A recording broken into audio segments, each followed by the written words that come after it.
Hello everyone, Mitch Albers here. In this biocast, we're going to take a look at the details of the Krebs cycle. Krebs cycle is the second phase of cellular respiration. It falls between the first phase, glycolysis, and the third and final phase that we refer to as the electron transport system, or we often we refer to it as oxidative phosphorylation. So the Krebs cycle is also referred to as, again, the citric acid cycle, or sometimes it's referred to as the TCA cycle, which stands for tricarboxylic acid cycle. And we also see one of the intermediates referred to as citric acid. Yes, citric acid, the same citric acid you see in orange juice. And so whether it's the Krebs cycle, citric acid cycle, or the TCA cycle, it all is the same thing. We can credit a German-born British biochemist by the name of Hans Krebs. He actually studied the muscle tissue from pigeons and was able to isolate the different substrate intermediates of the Krebs cycle, and he's the one who kind of figured out, you know, how those intermediates are cycled through for cellular respiration. And he also won the Nobel Prize for Physiology in 1953 for the work that he did in identifying the intermediates of the Krebs cycle. So let's kind of take a look at kind of an overview of what we're getting into here.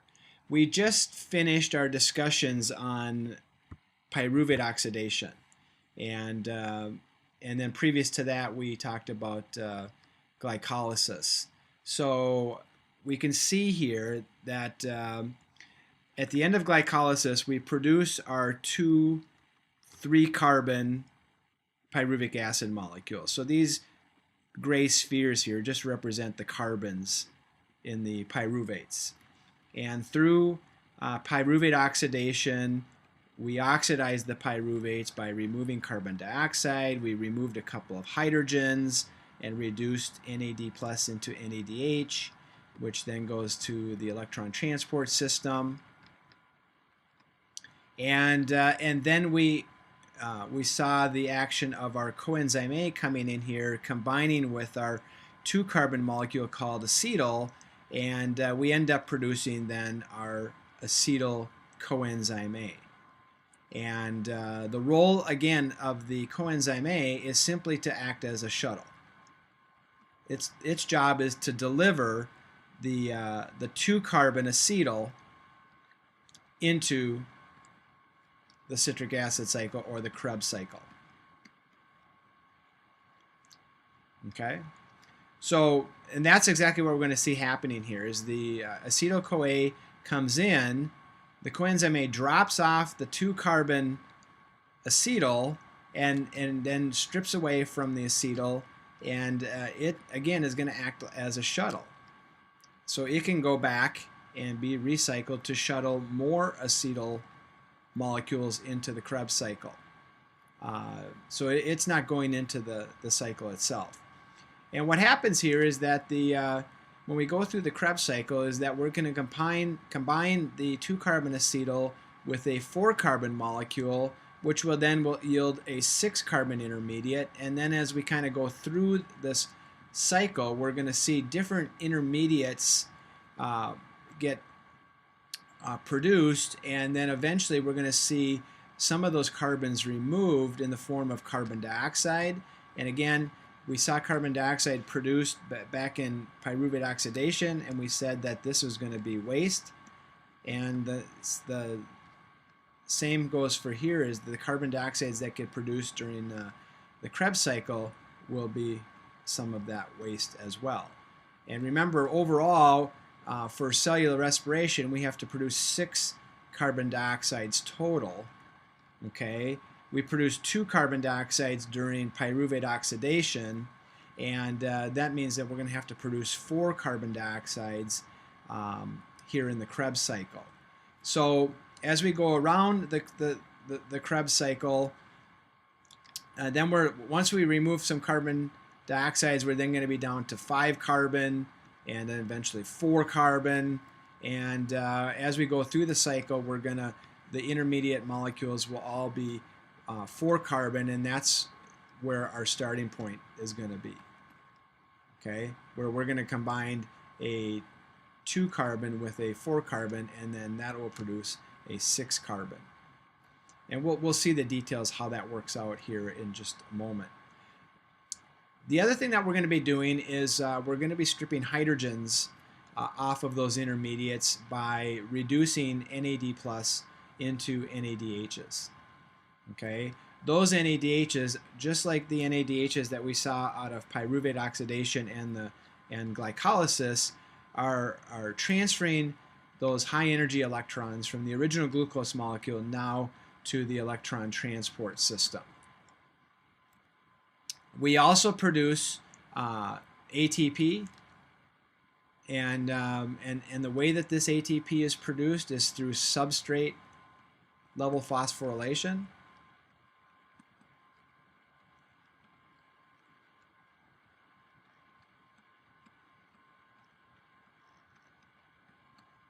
The ATP produced during the Krebs cycle is produced in a similar fashion to how we saw those ATPs produced in the second half of glycolysis, the energy payoff phase, where the phosphate donated onto ADP is coming from one of the substrate intermediates.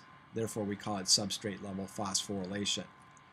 We're going to see the action of a new electron carrier, FAD, which stands for flavin adenine dinucleotide. Its job is similar to NADH. It's going to come in and then it's going to pick up a couple of hydrogens and get reduced to FADH2. And like the NADHs, it's off to the electron transport system. Okay? And then in the last step here, we see the reduction of NAD plus to NADH, which those go on to the electron transport system as well. Now keep in mind that we had produced 2 pyruvates at the end of glycolysis, and 2 pyruvates go through pyruvate oxidation, and that means we really have 2 Krebs cycles occurring for every glucose molecule. Okay, so the numbers here indicate that in a single turn of the cycle, we would produce 2 carbon dioxides. Okay, and in each step here, where we see 2 NADs coming in and getting reduced to 2 NADHs, we get 1 ATP, we get 1 FADH2 here, we get 1 NADH coming out here. Okay, so if we take everything that we see here in this single turn of the cycle, we have to take that and multiply it by 2. So in essence, if total is that we would see a total of 4 carbon dioxides produced. And remember that we produced 2 carbon dioxides back at pyruvate oxidation. Now we produce 4 carbon dioxides, so that accounts for the 6 carbon dioxides that are the total number that get produced during cell respiration. We're not going to see any further carbon dioxides produced during the electron transport system. Okay? At this step where we see 2 NADs, DHs coming out, well, we're going to take that number times 2, which will indicate that there will be 4 NADHs coming out at that step. 1 ATP coming out, we would have actually 2 ATPs total produced from the Krebs cycle, which is equal to what we saw produced during glycolysis. And then another 1 FADH2 coming out, so their total would be 2, and then another NADH coming out for another total of 2. So when we're all said and done, we would produce 4 carbon dioxides, 2 ATPs, 2 FADH2s, and 6 NADH molecules that all end up going off to the electron transport system. So for a brief overview, that actually is a very detailed description of what we're dealing with here in the Krebs and citric acid cycle. So let's dive in and go through the cycle step by step, okay, and look at the details. So we'll start at the top of the cycle here and focus on the first reaction. And a couple of things I want to mention here. And the first thing is that this is a metabolic pathway. It's similar to glycolysis in that there are substrates, and in each step there's going to be a specific enzyme that's acting on the substrate for the production of the new product. Okay, so we have an enzyme, we have our substrate, and at the end of the reaction we have a new product produced. Okay, so in this first reaction, what's going to happen first of all is that we're coming out of pyruvate oxidation, and we've got our 2-carbon acetyl, and it's getting delivered by our shuttle, which is our coenzyme A. And the coenzyme A is going to deliver the 2-carbon acetyl, and it's going to combine with a 4-carbon intermediate called oxaloacetate. Okay, so the 2-carbon acetyl plus the 4-carbon oxaloacetate produces the new intermediate, which is called citrate. Okay, citrate also is referred to as citric acid, and there is why we call this the citric acid cycle, and that again is the same citric acid that we see like in orange juice. And so after the coenzyme A delivers the 2-carbon acetyl, it then pops out and it can get recycled to do that job all over again. And so that's just the role of the coenzyme, is to act as the shuttle. Okay. In the next reaction, the enzyme aconitase, this is really kind of an isomerizing reaction. The 6-carbon citrate is converted to isocitrate. We just see the restructuring of a couple of hydrogens and an oxygen and form the new intermediate isocitrate, which is 6 carbons. In the third reaction, the enzyme isocitrate dehydrogenase comes in and acts on the isocitrate by allowing the removal of a couple of hydrogens. Remember, dehydrogenase refers to the removal of hydrogens, and so our NAD plus is going to come in and get reduced to NADH by picking up a couple of hydrogens. And again, those NADHs then go off to the electron transport system. And again, we're extracting energy from that original glucose molecule and transferring them to these electron carriers. It's in this third step we see the first indication where we're removing one of the carbons in the form of carbon dioxide, which will diffuse out as a waste product. Okay. In the next reaction, so we removed a carbon dioxide, so now our new intermediate, our alpha-ketoglutarate, is going to be a 5-carbon intermediate molecule. And the enzyme alpha-ketoglutarate dehydrogenase acts on the alpha-ketoglutarate, and again, we're going to see the removal of hydrogens and a decarboxylation, a removal of carbon dioxide. Okay, so we remove another carbon dioxide as waste. We remove a couple of hydrogens. NAD plus comes in, picks up those hydrogens, gets reduced to NADH, and those NADHs are off to the electron transport system. And interestingly enough, our coenzyme A comes in a different role. Is going to come in and combine with the new intermediate, which is succinyl coenzyme A. Okay, since we removed a second carbon in the form of carbon dioxide, our new intermediate is now a 4-carbon intermediate, and we will remain then from here on out as we complete the cycle as 4-carbon intermediates. We removed all the carbon dioxides at this point. Okay, and here's what happens. Now we've got this new intermediate, which is succinyl CoA. So we'll move on to the next reaction. And this is a somewhat involved series of interactions that so just kind of watch what happens here. The coenzyme A, okay, allows for the introduction or the bringing in of a free inorganic phosphate.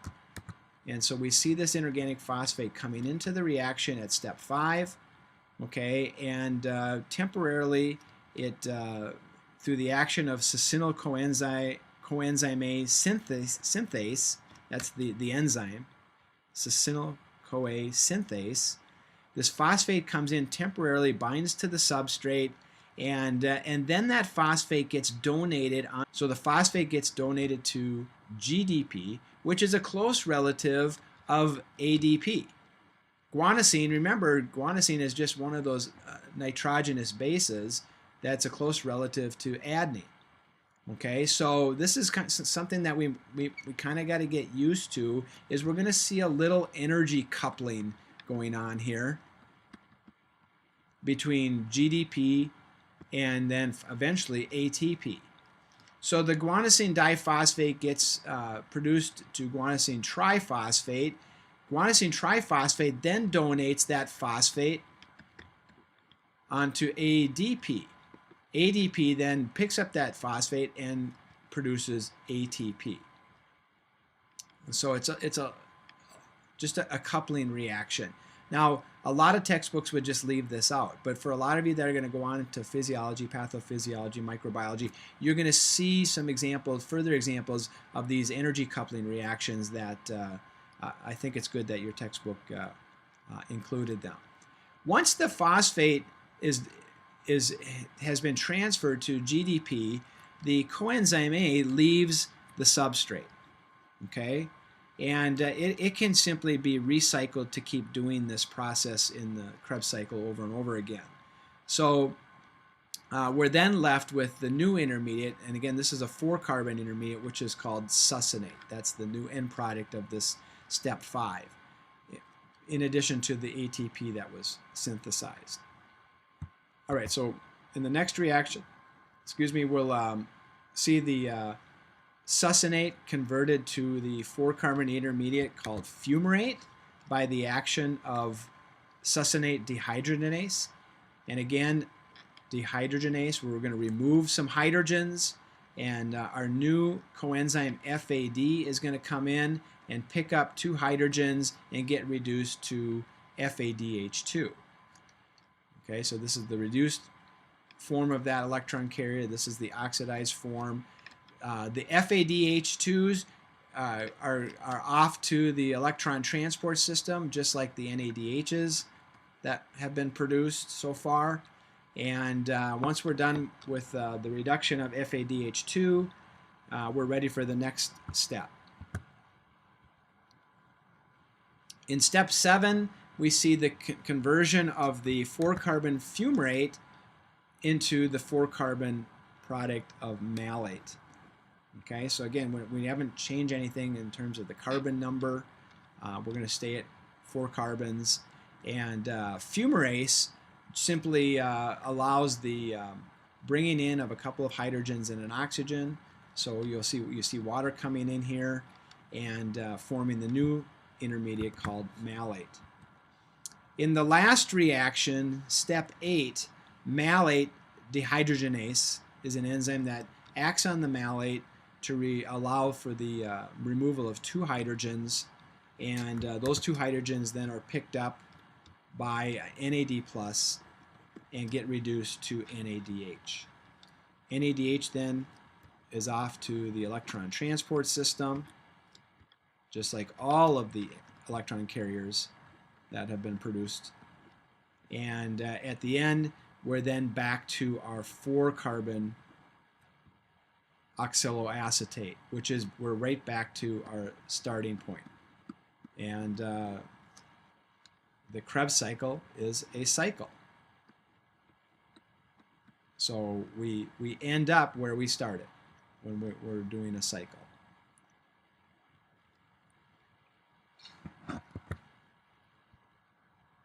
And overall, that's the citric acid cycle.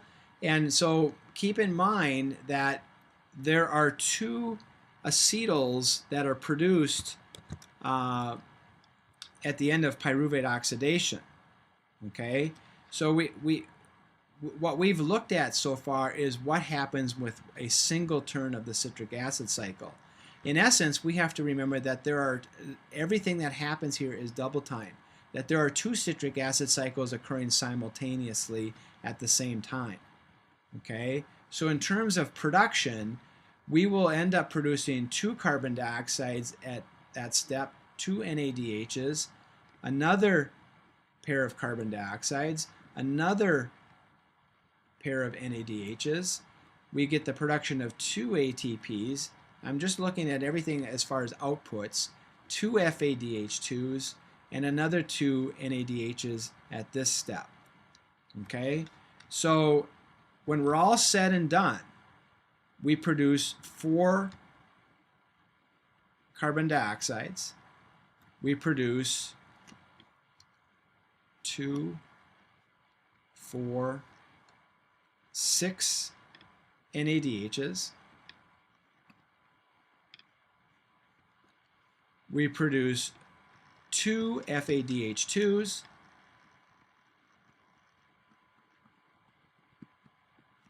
And 2 ATPs.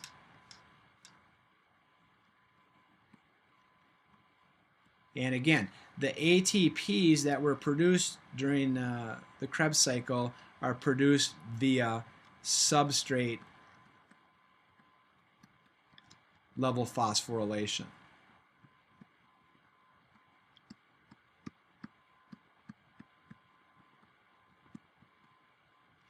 That phosphate group temporarily bound to the succinyl substrate molecule and then was donated onto GDP for the production of GTP, which then transferred the phosphate to ADP for the synthesis of ATP. And there you have it. That's the Krebs cycle.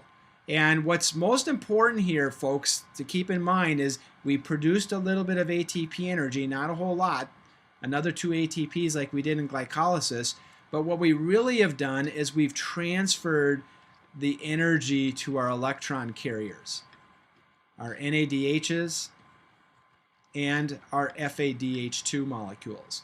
And they are all off to the electron transport system, where we're going to see the real payoff in energy. So again, energy from our initial glucose molecule has been transferred to these electron carriers. Okay, that's the Krebs cycle or the citric acid cycle as far as the details, and we're ready to move on to the next and final phase of cellular respiration, which is the electron transport system, or often referred to as oxidative phosphorylation. So make sure you take a look and view that video coming up next.